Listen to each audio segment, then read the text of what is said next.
Bienvenidos! This is the Radio Aluna Theatre podcast. Or in English, Radio Aluna Theatre. Whatever language you're digging right now. This episode we are Merendiando with your host Monica Garrido Huerta. And Camila Diaz Varela. It's us. It's us. And this is how it works. So Radio Aluna Theatre works like this. We'll present a full-length stage play adapted for the radio in episodes. And then after we finish listening to the entire play, Monica and I will host a Merendiando episode like this, where we'll talk about topics that the play inspires with community members, or artists involved in a play, or whatever your heart or my heart or our heart collective desires. Yeah, nuestros corazoncitos. En mi corazón, en tu corazón. En tu corazón. Yo tengo que entender. All right, yeah, so it's really important that we make this point. The plays that you listen to, you can listen to them they're in the English version or the Spanish version. It's really amazing because we actually did record the play in 2 different languages. It's really great. Lucky for you, Merendiando is in Spanglish. Spanglish! So you were like, oh, I wish I will combine the English version with the Spanish version. We got you. Yeah, we got you. So Spanglish, for those of you who don't know, is a mix of Spanish and English and also slang and also lots of other words. And that's just like what we naturally speak a lot when we live in Toronto, where this podcast is based and where we are recording right now. Because, we're first generation, second generation, and this is our language, bro. Yeah. Eso. So if you ever don't understand something that we have said in this episode, if it's in English or Spanish or Spanglish, just shoot us a message on our social media or on the comments section of this podcast, and we will do our best to answer you. Because we want you to understand. We want you to know fully what we're saying in English and Spanish and in Spanglish. Sí. So just sit tight and get to this ride with us in both languages combined in one, while also having a little snack, a little meriendita. Sí. And this week it's an amazing week because we have the one and only Augusto Bitter. Augusto! He actually voiced the title character of Leo in the play we all just heard together called Leo. And if you're like, I can't get enough of Augusto, lucky for you, he has an upcoming show called Chicho, running March 7 to 24 at Theater Pass Moray. They have a lot of options to watch the show. If you are like, oh, I don't really like going to the theater because I get really stressed to be in the dark for an hour and 30 minutes. I totally get that. Don't you worry, they have relaxed performances. They have audio described performances. They have Q&As one days if you're like, I really want to ask Augusto, how did he came up with this or that? They have it all. Yeah, and they have deals with Arreba Cafe and Tequila Bookworm, which are both food places around the area. So you have like your whole evening set out for you. You get snacks and a show. Like obviously that's our favorite thing. This is literally, you can do the podcast live after you see Chicho. That's it. You go see Chicho and then you go have a meriendita. Yeah, it's perfect. So, if you want to subscribe to the podcast, which means you will get our episodes in your inbox or in your devices right when they come out, or at least you'll be alerted when they come out so you can like stay up to date with all the magic that's going to be happening. Así como el pan fresco. Oh. Usted quiere pan fresco, suscríbase a nuestras diferentes plataformas como iTunes, Google Play, Aluna Theatre's website. So just subscribe on all of those platforms where we are, and you will get new episodes, and it'll be magic. Al instante que usted nos desee, ahí estaremos. Nada más búsquenos en todas nuestras plataformas sociales y nos encontrará. Yes, we're also on all the social medias. So just like be in touch, you know? Get on our level. You know what? Let's just start. So let's start. Before you continue this episode, make yourself a favor and go and get un snack, un dulcecito, un panecito, algo. Yeah, algo delicioso. Or a glass of water, you know, because hydration is really important, and you deserve it. Here we go. Hello, welcome, bienvenidos a Merendiando con Camila and Monica. Y Monica. Yes. We're mixing it up with the languages. You know Spanglish in the house. We have a really special person with us right now. He's smiling silently. It's Augusto Bitter. Woo! We love Augusto Bitter. I love y'all. Thanks. Thank you. When you just heard, if you were like, I know that voice, I know that name, it's because you just heard Leo by Rosa Labordé, where Augusto play Leo. Do you recognize that? Those sultry tones? Yes. I'm a 17-year-old from Chile. Yeah, and you get to be 20, right? Eventually? I think so, sort of. But it's very ambiguous and playwrighty. It's a beautiful play. Yeah. It is. It was so much fun to listen to in Spanish and in English. Oh, yay. Yeah. I can't wait to listen to it. Yeah, it's beautiful. It's really Nice. beautiful. So, let's tell you a little bit about Leo.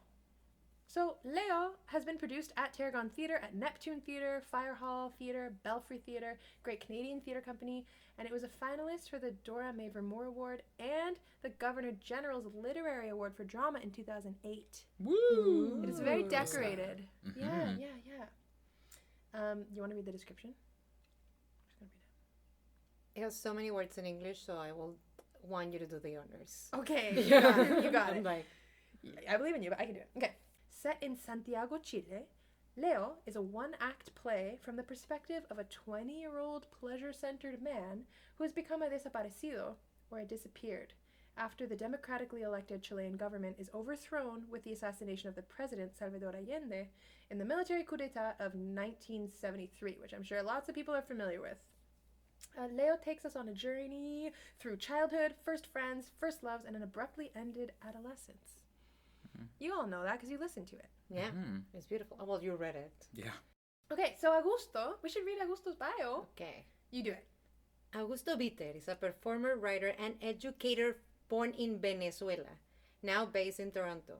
He's a resident artist at Theatre Pass Muraille and Hub 14.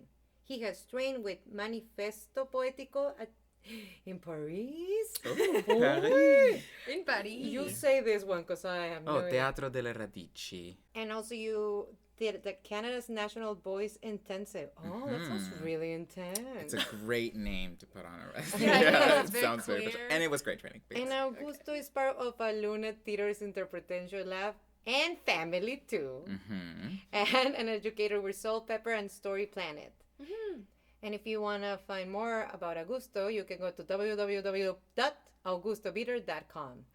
Oh, so famous. Official, professional. Famous. Good for you for having a website, you know? Thank you. You gotta do that. Someone was like, a producer once was like, if he wants to be found easily as an actor, he needs to get a website now. And I was like, okay. We're going to interrupt this podcast because me and Camila are about to do We're one. Yeah. So sorry for the interruption. Ding, ding, ding, ding, ding, ding.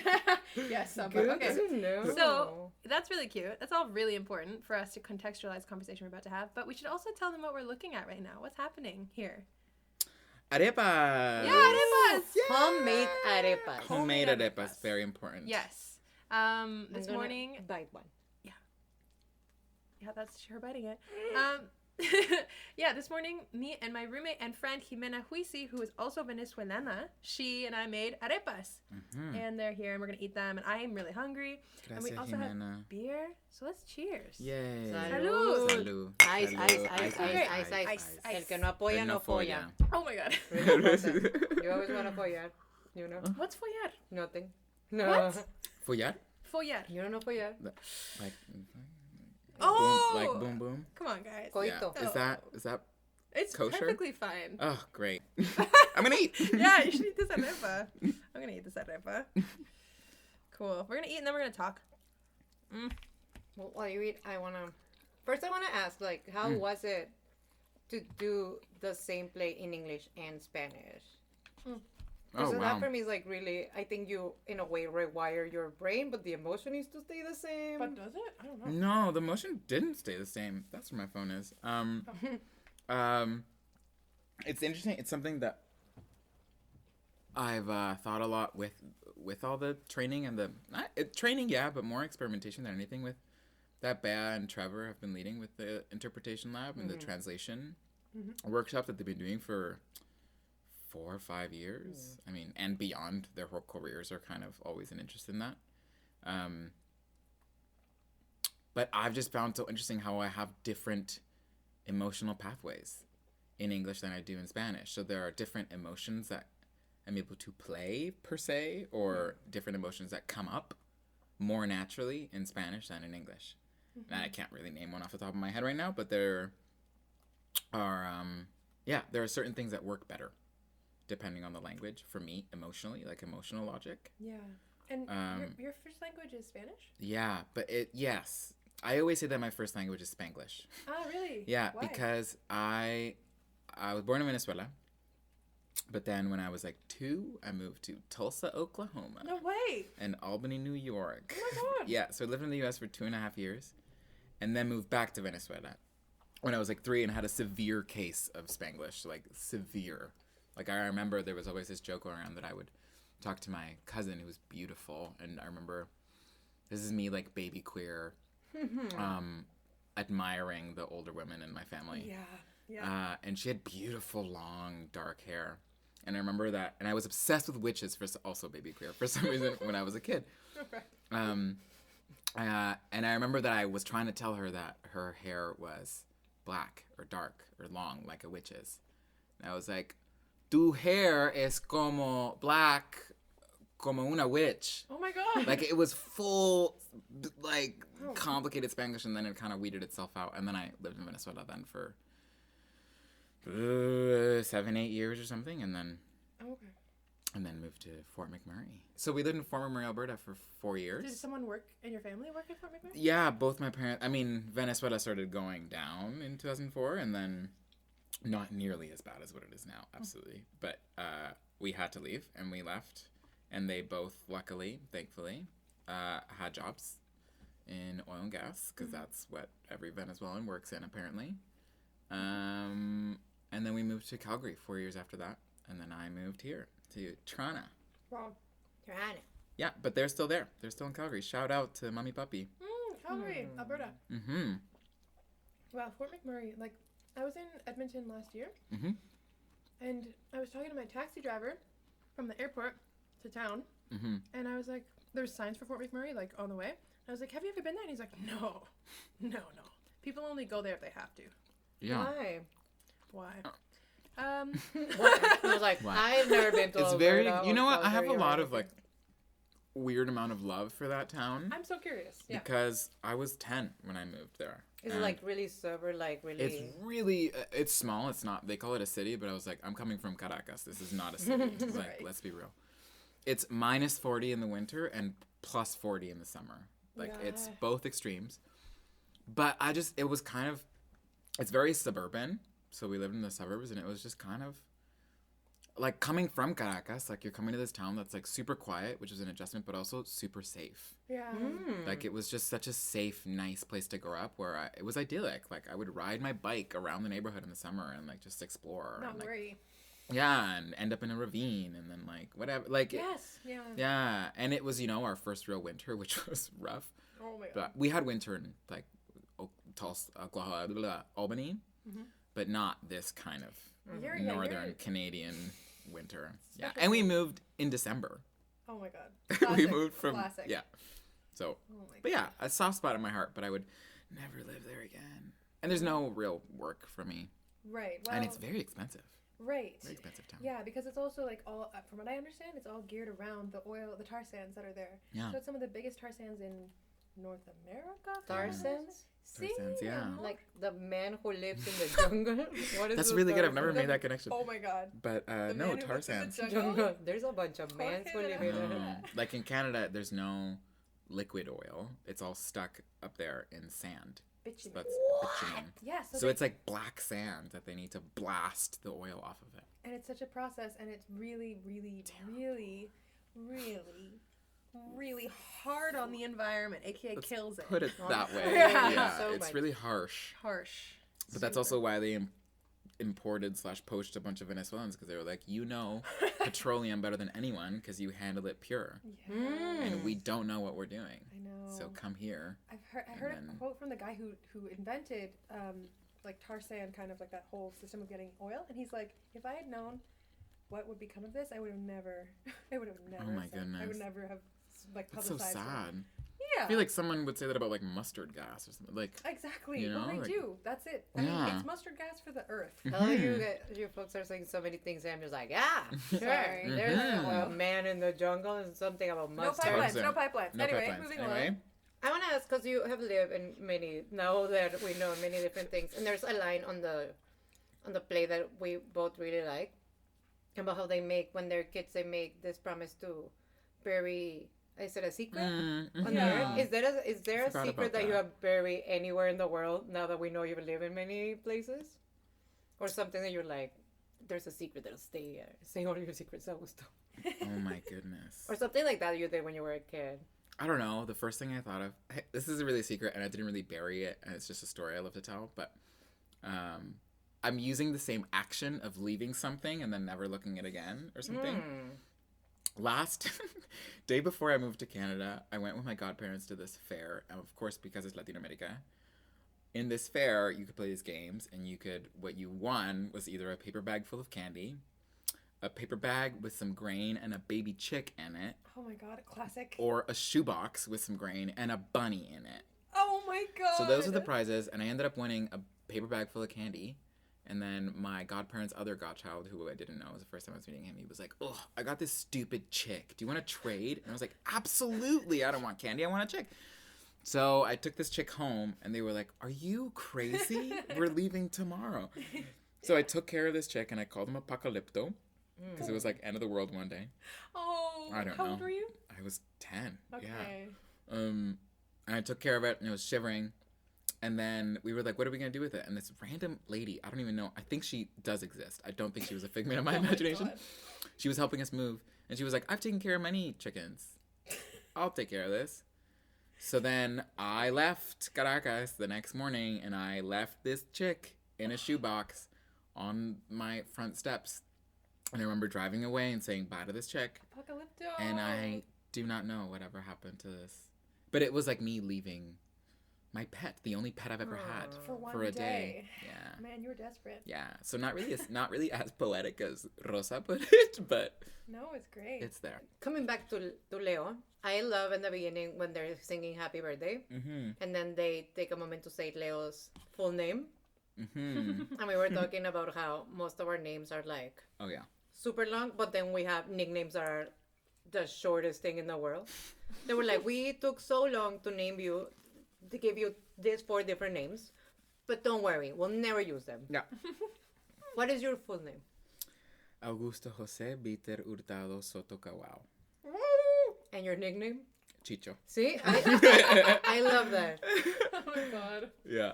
Yeah. Or my dad's a freak. It was Chicho or Brucho.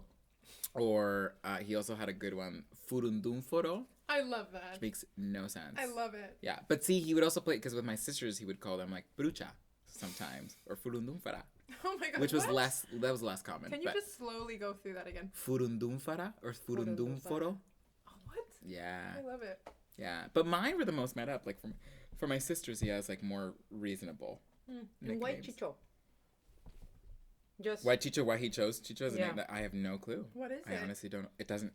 Chichito. Chicho doesn't. I don't know. I was in an airport in Italy, and this mom was like, Chicho, veni qua. Like she was calling her. She was calling her son back, and I know that like in Italian it's like Ciccio. Right. It's like Chicho. Uh-huh. Okay, that's a clue. But I also know, like, I've looked up, I've That's a Googled it, but I also know that, like, in Peru, there's some sort of name. There's, like, restaurants named Chicho. Like, there's, yeah. I don't know. I don't know if what it means per se. I'm sure he didn't necessarily make it up, but as far as I'm aware, it didn't have any sort of Yeah.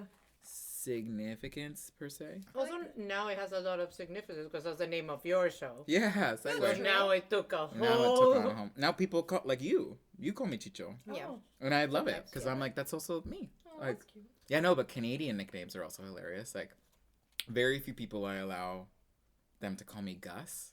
With some people, it just doesn't work in their mouths, and I'm like, never say For that again. Augusto? Yep. Oh no. But some people do, and No. some people when they say it, I'm like, I like it coming out of your mouth. You I mean, know, Gus I'll is- accept it. It could be cute. It could Yeah. be terrible, but it could be. But then it expands into Gussie, Oh god. Goosey. Yeah. Gassy. I've gotten a lot of Og or Augie. Og? Augie, like. Who's calling you Og? I don't know, Where that do was they like, live? I don't know. I gotta go. But see then my you're there's mom. like, also, "I'll fly to the but then lakes." there's also not a nickname. But then there's like the teachers who my grade 8 homeroom teacher who called me Enrique every day. Augusto. I'm not joking. No. Enrique every day, and his wife was Colombian. That's the worst part. I don't know. What's happening? I don't know. I think it must have been a joke for him. I don't know. And then No. also like, I'm just remembering all these things. They're all like triggering all these other memories. Oh wait, It- remember that thing we said? Yeah. Yeah. I want to feel triggered tonight. Yeah, my phys ed teacher in Fort McMurray, he was amazing. Mr. McDougall. So we actually did have a great relationship, and he was such a great friendship. But he called me Pedro. And I don't remember what I called him. Okay. But it was just like, and I wasn't offended at the time because You it was called like him I John Smith? consented to it. But I don't know. And it became this like term of endearment. But then obviously in hindsight, I'm like, Oh. I was the only Latin kid that you were calling Pedro. Like, maybe not. Talking about the relationship on Leo and this romantic relationship, I have a question that I think both of you, you and I, Camila and I, share. Mhm. How do you kiss on the radio? Oh, Did you folks my actually kiss, or God, was it no. just being like, How did it sound? sounds really It real sounds really to me? subtle. It sounds like really quiet. Oh, And yes. it's like anything could be happening right now. All I get is a smooch. Yeah. Like, what's going No, on? it's so good. Like, can I reveal like the bloopers? I don't know if the one. Yeah, no, we had like Wish. after what you do after the recording is you do library sound. Mm-hmm. So you do all these different for the listeners out there. You do a library of like, Kate, let's just get all these takes of you kissing. Let's get all these takes of you walking up a mountain. Let's get these takes of you making some sex sounds, which we had to do all three of those that I just mentioned. So we're just and thankfully the play also revolves around this shape of the symbol of this triangle. And we did the reading, the whole play both times in a triangle, looking at each other, so we could act with each other. I But swear I could like feel that. yeah. Yeah, I swear. Oh, that's nice. It did actually really help in the acting wise that we could like say it to each other kind of thing. It was a lot of angling and maneuvering for the sound. Yeah. But with kissing, we would kiss our fist. We would kiss like our in between the thumb and the index finger, that little like mouthly. Like when you practice when you're younger. being Yeah, "I'm like gonna when you practice and you're like kissing." making out with your hand. Yeah, that's exactly what we did. Wow. So you just like got sensual with your hands. Yeah, and we were like, let's do one, like a shorter one, a longer one, and then Wow. sometimes we had to like make out, so it was like, like While staring at each other? no.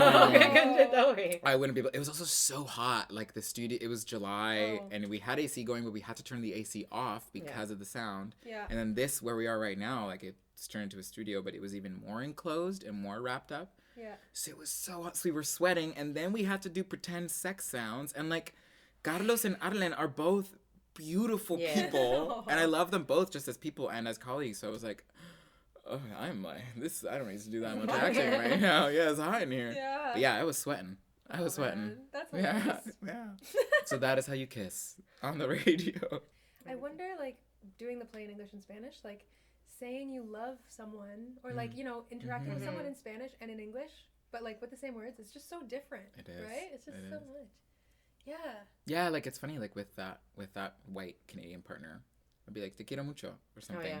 and it became this thing that it was like this cute thing, but it was a cute thing that he was like, te quiero. Yeah. But then I was like, oh, but it's become a cute thing, and you're actually not using the meaning of te Oh, quiero yeah. mucho, like Yeah. I love you, like. He's like, taquito. Yeah, You're like, yeah, "Oh, and te you're quiero." like, no, but close. Cool. But yeah, there is a difference, and it's nice. I want to ask about Chicho now. Hey. When did Chicho started? But not for me, it's like, when did you start performing? Like, when the idea, like, you were in your band, you were like, Chicho time, like, when did it came to you? When I first started writing it, I started writing it when I was still at U of T, and I was in a playwriting class with Guillermo Verdecchia, Eso. who's brilliant, a Canadian theater icon. But the play at the time was not a one-man show. But then actually, as I started, like, it became clear to me that this was an opportunity to... It was always clear that I was going to play Chicho, that it was for me, that I was writing for myself as a performer. And I was like, okay, so I might as well write for my strengths as a performer. And the first Canadian plays that I read, which was, I think, like the first plays I read, maybe, I don't know, Shakespeare or some shit in high school, but whatever. The first Canadian plays that I read, thanks to my drama teacher, Miss G, Caitlin. She introduced me to Daniel McIver. And Daniel McIver, also a Canadian theater icon, is known for his solos, his one-man shows. And I watched a couple of them when I was young and in high school. I came to Calgary. And I just loved the challenge for a performer to keep an audience's attention for 80 or 90 minutes. Yeah. Like, how many different things can you do to keep them engaged? I just love that challenge from the get-go. And I love the ability to see someone totally transform into different things. That felt like the most theatrical thing I could do. With the play, I'm really interested in making it. I'm really interested in making this play that can be it can be nothing else but a play. It can't be a novel. It can't be a movie. It has to be done, performed live. Totally, yeah. And that's what I think the best theater is, in my opinion. It's the theater that's meant to be theater. It's meant to be performed live. So those were all the same kind of questions, and it evolved thematically into many different things. But, and then it really became a solo show under Janet Sears, who was my second playwriting teacher, also so Canadian wonderful. theater icon, an incredibly beautiful person, and mentor during that time, who just told me to make it. And Jiv and Andy McKim at Theatre Pass Marai, who supported me and sat down with me and was like, let's talk about it. What do you want to do? And it started to take shape from there. Cool. It's a big thing. Yeah. How much has it changed since you started? Like, not since you started the one in school, when you started doing previews and stuff like that. Yeah. Oh, I guess since I first performed it, well, I did. I keep thinking that Caminos was the first time I performed it, but it was actually Theatre Pass Marai has a series called called Crap Shoot. Oh yeah. And it's it used to be, now it's run by different people, so every time it's a different style, so that's cool. But when I did it, it was under Brian Postillion, and it was 10-minute excerpts of new work. So I did a 10-minute, and I was selected by the adjudicators to do a 20-minute in the next one 3 months later.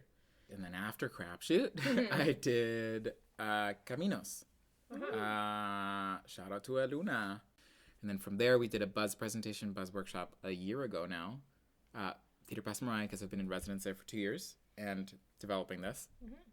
And we had a week in the space and 2 performances to test out the whole thing with lights and sound. And I wanted to make it the piece doesn't work, in my opinion, if it's not fully done. It can't just be a reading of the show, because the tech and sound, the light and sound is such a specific part of the storytelling.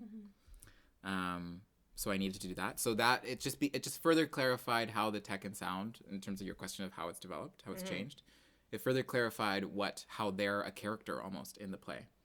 And then this time around, it's really just now some order of things have changed after we did those 2 buzz workshops, presentations, and more than anything, the piece is about this queer coming of age identity crisis compared to the socioeconomic crisis in Venezuela. So in the past year and in the past month, the things that have changed, I've had to do rewrites every single day. I've had to, because I'm trying to make it as live as possible, which makes it the issue.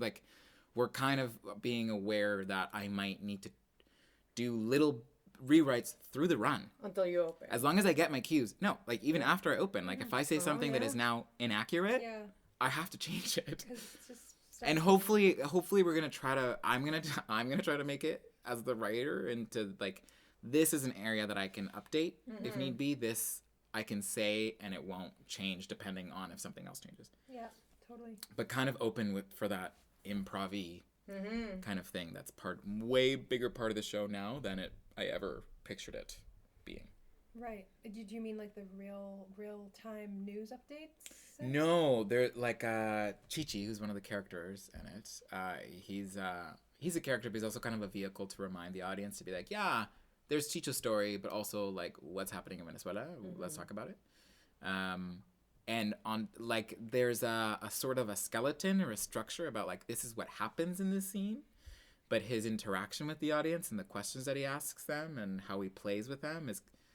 I have a guide for myself, but it's very much so in the moment and what happens, and he's very sexy, so it's kind of whatever you give me, I'll give it back to you. Nice. Yeah. Always sexy, sensual. Augusto Bitter. Hey, bass. Yeah, exactly. I'm so excited to see Chicho. Yeah, thank you. Me too. And Me it's too. Really, it's exciting to have a Venezuelan actor talking about Venezuela in a theater piece right now. I'm really excited for people to see that. And it's interesting, even when we did it a year ago, there's a bit in the show where I'm what do you know about Venezuela? And people really didn't know anything, pretty much. But now it's interesting that even if I say, what do you know about Venezuela? They're all going to be dictatorship. Yeah. They're gonna know all these like buzzy newsworthy words, and I'm like, no, tell me something else that you know about it. Like, what else do you know about it? Do you know this? Do you know that? Like, so it's still interesting, and it forces me to check my own privilege, because I don't know, it's such a complicated thing, crisis politically, economically, socially, that I'm also trying to expose my own helplessness being in North America. Yeah. But in a way, for me, that reminds me a lot of like Leo, because Leo talks about what happened in Chile. So, because I remember like doing workshops with alumnas when I also learned, what's the name? Carmen Aguirre. Refugee Hotel. Yeah, like through stories is how I have learned other, like the history of Latin America. That's true. And, I like, didn't know anything about Chile until Refugee Hotel and Leo. Wow. Yeah. Anything. Wow. Yeah. Yeah. Because that for me is like, I think that's why Chicho is important, like really important, because it's like, it's on us to put the history of the places where we come from to tell the stories, because nobody is doing it. No. So that for me is like, that's what I'm like so excited about Chicho, because I think people don't know, and it's a way to not be like, this is what happened. It's like, let me tell you a story. Sit down. Let's be calm. I'm going to tell you a story. You will laugh, you will cry, you will feel a lot of emotions. But we're going to go together in this journey. Yeah. And that's the best way. That's how that's what I love all this type of stories, because that's how I learn most of the history of Latin America. And how we're not that, like, how everything ripples in, like, the same, in the Americas, let's say. So Very similar stories. Well, but just South America, or like at least Spanish colonized America, is a special breed too, I think. It is a special We're breed. just so dramatic. Like every revolution, we're like, wah! And it's sick. I mean, I don't know. It's a lot of things, but No, I know. yeah. Yeah, and then what I'm discovering now in Chicho this time is that because the play has developed over 3 years, but also because it's me, sort of, because it's semi-autobiographical, like I have developed and changed over 3 years. So there's certain things that, one, I'm like, I'm kind of over this, personally, but I'm also like, there might be a kid looking at this who is not over this and needs to hear this, and that's more important than what I need, one. Two, there are all these things that I'm talking about, like race and religion and whatever in the shows, that in these themes that I never had to think about indigeneity in my life. And the only reason we're people of color, or the only reason we're Latinx, is because we have Afro-Indigenous blood in us. And it's only over the past 2 years that I have truly connected to that and tried to embrace that, and then how it's changed this piece and added a whole other layer of privilege and added a whole other layer of what makes a Latin American story, and even the title Latin American. Oh my god, Latin is literally a dead language. Yeah. Latin. But it's just so exciting, because I think that's our moment as artists right now. That's our generation. We needed the Carmen Aguirre and the Rosa Labordé and the Bea Pizarro. We needed the stories of Latin America for us to access that and then go deeper into the history of it. Well, yeah, because, I don't know, we're all learning stuff all the time. Yeah. Like, we're just, like, continuing. Yeah. Yeah. Like Bea told me once, she was like, I opened a door. I did my job. Now it's your turn. Yeah. I'm excited for when we're all, like, 50, 60, and we're like, what are the kids doing? And like, who knows what they're doing. Yeah, I hope I'm as supportive as some adults have been with me, and as nicer than other adults have been with me. Like, adults. How old are you in Chicho? How old are the characters? Great question. This is not a question I've ever really been able to answer, but Chicho, he describes himself as a man boy. Yeah. Not really a man yet, but also still kind of a boy. But I always imagine him kind of like 2021, which is when I sort of started seeing this play. Okay. So he's kind of still like an angry kid, but really wants to be a man and grow some facial hair. And then all the different connotations of that. Yeah. But some of the other characters are older, like I imagine. His best friend's an avocado, aguacate. And same. Yeah. And she's like older. She's definitely like, I would say like late 30s, maybe early 40s. Yeah. Latina woman. Like, bless them. Yeah. Yeah. Yeah. So yeah, there's a female character in it as well, just to clarify. Oh yeah. Yes. Yeah. Cool. That's so exciting. Venezuela has such a beautiful history, and just what you said about not ever even having to think about indigeneity. No. Like, Just across the Americas, that's just such a thing. Like, Yeah. so many people are like, wait, what? Like, It's such 25 years into their lives. Yeah, I know. Yeah. You're like, hold up. Yeah. Yeah, and even when you look at like rhetoric of the Venezuelan government or the nation, or there is talk about indigenous people. There is policies. They're at least in Venezuela, they're quite visible. Yeah, they're quite visible, and there's education about it, and they're part of the culture. But I was aware that I didn't belong to that. Even though I might have had that blood. Do you know what I mean? So it was still, because I had white blood, because I was mestizo, I was not part of that, and Catholicism is a big part of that. Yeah. And the history of that, but yeah, That's it's a whole wild. other podcast, It's a bro. whole other podcast, I know. Yeah. Come to Chicho. Come to Chicho. Why don't you just go live to like a real and hang out with friends? Yeah, enclosed space. Yeah, together for a bit. I have 3 quick questions for you Okay. to wrap it up. Okay. What's your favorite dicho from Venezuela or from here? A saying that it's always like on your mind. Or that you enjoy. Oh, my sister brought this up to me, and I've been thinking about it a lot over the past week, and I love it. I don't know if it's just from Venezuela, but it's when someone's trying to explain something, you say "no aclares porque oscureces," Oh. and it doesn't That's translate true. into English, but like it's like don't clarify because you're darkening it, you're muddying it, you're making it more complicating it. Right. But in Spanish, it just has it better. I love it. Yeah, it's Yeah. pretty. No aclares porque oscureces. No aclares porque obscureces. Ah. Or there's also my sister also, again, with these like puns. Yeah. But my sister's just extra. My older sister. Shout out. Yeah, a shout out to Maria. Love you, girl. And she would pick up the phone and be like, "Háblame cloro que voy lavando." It just, yeah, which I love. Which is like, cloro is close to claro, which is clear. But cloro is also bleach. Yeah. So you're saying, That's such a speak good to me in saying. bleach because I'm washing. Cool. Oh, and then what is a question that you always get when you go back home? Like, if you ever go back to Venezuela, is there one that your family, or to Calgary? I haven't been home to Venezuela in about 7-8 years. My passport expired, and that's been a hell to try to get that back. That's a whole other podcast. We got a lot of like. It's interesting. And the last time I went back is again not as bad as it is now. But I remember going to a friend's house from elementary school and meeting her parents, and then we were eating, and they would look at me, and they would kind of pause, and they'd be like, "¿Y estás feliz?" Whoa. Like, are you happy? Like, they would genuinely, or like an aunt has asked me this before, like genuinely be interested and just want to make sure that I'm having an okay time.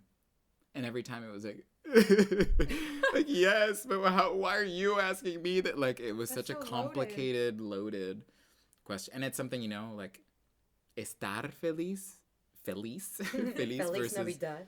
versus ser feliz. Oh, yeah. Like, there's a difference in Spanish that doesn't translate into English.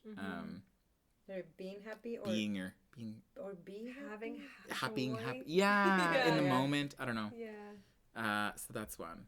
Okay, but like, wow, Yeah. that's like, yeah. When I go to Mexico, sometimes like my beautiful cousins and stuff, that like I've had some conversations where they're like, just basically in a nutshell, it's like Canada must be a beautiful, joyful place. It must be. And I'm like, it sometimes is. I Maybe know. I take it for granted so much. Like, Or they'll be like, ¿Cómo está la nieve? yeah. Like, what's the always. cold like? Yeah. But something about like the veneer of Canada that's like socially just. You have rights. You have space.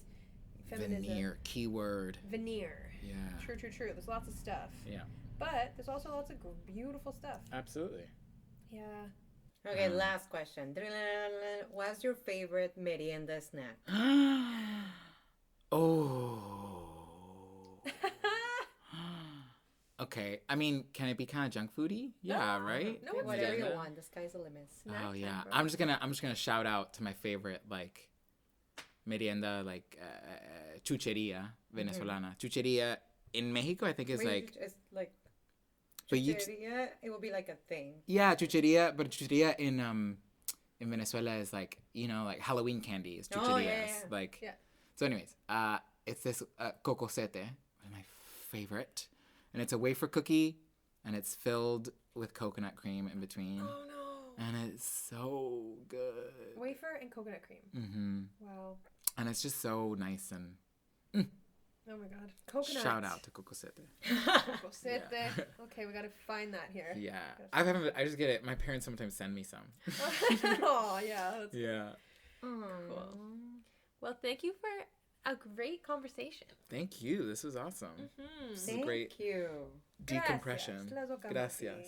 Yes. Gracias por las arepas.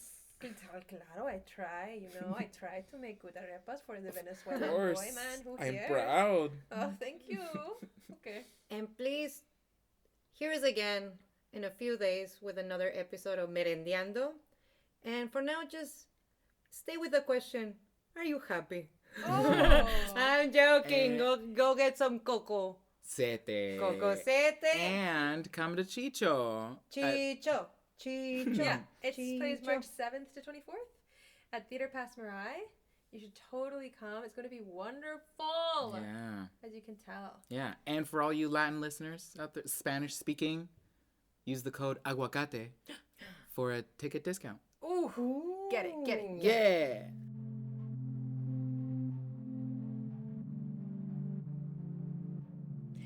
And you can get your tickets to Chicho at alunatheatre.ca and follow all the links that say Chicho in huge letters. It's impossible to miss. Sí, si usted quiere comprar boletos para Chicho, vaya al sitio de Aluna Theatre y ahí tenemos todos los links para conectarlo a esta maravillosa obra. Seguro. That was wonderful. And I'm really excited to have you all join us next week. For another amazing conversation with an amazing meriendita. It'll be a surprise because now it's my turn to bring something because you made the arepas. Oh, yeah, you bring food next week. Yeah, so I'll bring something. I'll make it real Mexican. Oh my god, please. Or whatever the store makes. No, I'm joking. We'll Whatever. see. It'll be a No surprise. shame. You do whatever you gotta do. But yeah, we'll have one more episode. And then after that episode, we have Madre by Bea Pisano. We'll start a new play together. Woo! That's in 2 weeks. But next week, tune in for the second episode of Merendiando Merendiando with Monica Alejandra Garrido Huerta. y Camila Díaz Varela. Nos vemos en la radio. No nos vemos. Pero sí nos escuchamos. Radio Aluna Theatre is produced by Aluna Theatre with support from the Metcalf Foundation, the Laidlaw Foundation, the City of Toronto, the Canada Council for the Arts, the Ontario and Toronto Arts Council, and Playwrights Workshop Montreal's Glasgow Translation Residency in Tadoussac. Aluna Theatre is Beatriz Pisano and Trevor Schwellness, with Sue Ballant and Gia Naumanns. Radio Aluna Theatre is produced by Camila Díaz Varela and Monica Garrido. Intro music by Simeon Samba and outro music by Brandon Valdivia. For more information about Aluna Theatre, visit us at alunatheatre.ca, or you can follow at Aluna Theatre on Twitter or Instagram, and of course like us on Facebook. No matter where you're listening to us on whatever platform, leave us a good review, leave us a comment, let us know you were here. Thanks so much for listening. Hasta pronto!